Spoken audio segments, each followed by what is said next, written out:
এই ছবিটা মোটামুটি আমরা সবাই কখনো না কখনো দেখেছি। এটা আসলে আমাদের সৌরজগৎ। আচ্ছা বলুন তো, এই গ্রহগুলোর মধ্যে কোনটা ব্যতিক্রম? আমি শিওর আপনারা সবাই এই গ্রহটার কথাই ভেবেছেন। এটা হলো শনি গ্রহ। বিশেষ করে এর বলয় অন্যান্য গ্রহের থেকে একে আলাদা করেছে। আজকের ভিডিওতে আমরা জানার চেষ্টা করব এই বলয় আসলে কি, শনি গ্রহের বলয় কিভাবে সৃষ্টি হলো, সৌরজগতের আরও কোনো গ্রহে বলয় আছে কি, আরও কোনো গ্রহের বলয় তৈরি হতে পারে কি। আমি জাকির আছি আপনাদের সঙ্গে। আপনারা দেখছেন 4J স্টুডিও। আশা করি ভিডিওটি ভালো লাগবে। ভালো লাগলে লাইক করবেন ও চ্যানেলটি সাবস্ক্রাইব করে আমাদের পাশেই থাকবেন। চলুন তাহলে শুরু করা যাক। শনি আমাদের সৌরজগতের ষষ্ঠ গ্রহ। এটি আমাদের কাছে পরিচিত এর দৃষ্টিনন্দন বলয়ের জন্য। বলয় আসলে কি?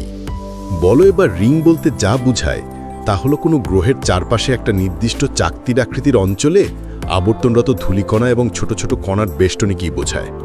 এটি কোনো একক কঠিন বস্তু নয়। এগুলো একত্রে থাকার কারণেই এটা একটা কঠিন বস্তুর মতো দেখায়। এখন প্রশ্ন হলো, শনি গ্রহের বলয় কিভাবে সৃষ্টি হলো? অন্যান্য গ্রহতে হলো না কেন, বা অন্যান্য গ্রহে হওয়ার কি সম্ভাবনা রয়েছে?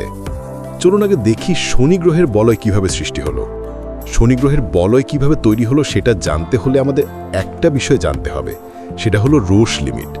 চলুন দেখে আসি রোশ লিমিট কি। চাঁদ আসলে আমাদের পৃথিবীর চারপাশে কিভাবে ঘোরে? উত্তর, মাধ্যাকর্ষণ। পৃথিবী এবং চাঁদের মধ্যে যে আকর্ষণ তাই মূলত মাধ্যাকর্ষণ। চাঁদ যদি কখনো আমাদের পৃথিবীর দিকে আসতে থাকে তাহলে কি সেটা পৃথিবীতে আঘাত করবে?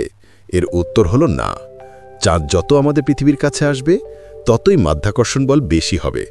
এটি কাছে আসতে আসতে মাধ্যাকর্ষণ বল চাঁদের অভিকর্ষজ ত্বরণের চেয়েও বেশি হয়ে যাবে, যার ফলে পৃথিবীতে আঘাত করার আগেই চাঁদ ফেটে গিয়ে ছোট ছোট কণায় পরিণত হবে এবং পৃথিবীর চারপাশে কণাগুলো ঘুরতে থাকবে।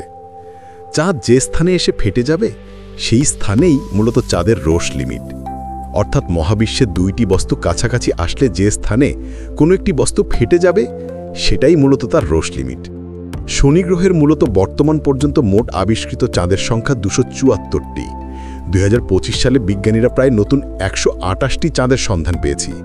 বিজ্ঞানীরা মনে করে কোনো এক সময় শনি গ্রহের একটি চাঁদ তার রোশ লিমিট অতিক্রম করে, যার ফলে সেই চাঁদটি ফেটে যায় এবং সে ফেটে যাওয়া ধূলিকণাগুলোই আজকে আমরা বলয় হিসেবে দেখতে পাই। এখন প্রশ্ন হলো, অন্য কোনো গ্রহ কি বলয় রয়েছে? উত্তর, হ্যাঁ রয়েছে। তাহলে আমরা সেগুলো দেখতে পাই না কেন? কোনো বস্তু দেখার জন্য তার থেকে প্রতিফলিত আলো আমাদের চোখে এসে পড়তে হয়।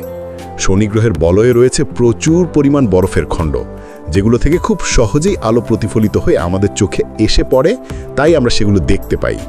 আমাদের সৌরজগতে অবস্থিত বৃহস্পতি গ্রহেরও কিন্তু বলয় রয়েছে। সেটা আমরা দেখতে পাই না, কারণ বৃহস্পতির বলয়ে শনির মতো বরফের টুকরো নেই, তাই সেটা আমরা খালি চোখে দেখতে পাই না। অন্যান্য গ্রহের বলয়গুলোতে বরফের টুকরো না থাকার কারণে আমরা সেগুলো খালি চোখে দেখতে পাই না। শনি গ্রহের বলয় মূলত অনেক পাতলা এবং প্রতিনিয়ত বলয়ের পার্টিকেলগুলো শনির উপর আছড়ে পড়ে। এক সময় এই সবগুলো পার্টিকেলই আছড়ে পড়বে, তখন হয়তো আমরা শনির বলয় দেখতে পাবো না। তবে সেটা অনেক সময় সাপেক্ষ, ততদিনে আমরা নাও থাকতে পারি। এখন প্রশ্ন হলো, পৃথিবীতে কি কখনো বলয় দেখতে পাবো? উত্তর, পৃথিবীর চাঁদ যদি কখনো তার রোশ লিমিট অতিক্রম করে তাহলে হয়তোবা পৃথিবীতেও বলয় দেখা যাবে, কিন্তু সেটা আমাদের জন্য ভালো হবে কি? চাঁদ আমাদের অনেকভাবে সাহায্য করে। চাঁদ না থাকলে কি কি সমস্যা হবে আপনারা যদি চান সেই সম্পর্কে ভিডিও বানাতে পারি, চাইলে কমেন্টে জানান। আপনার কাছে কি শনি গ্রহ ভালো লাগে? ভিডিওটি ভালো লাগলে লাইক করবেন ও চ্যানেলটি সাবস্ক্রাইব করে পাশেই থাকবেন। ধন্যবাদ।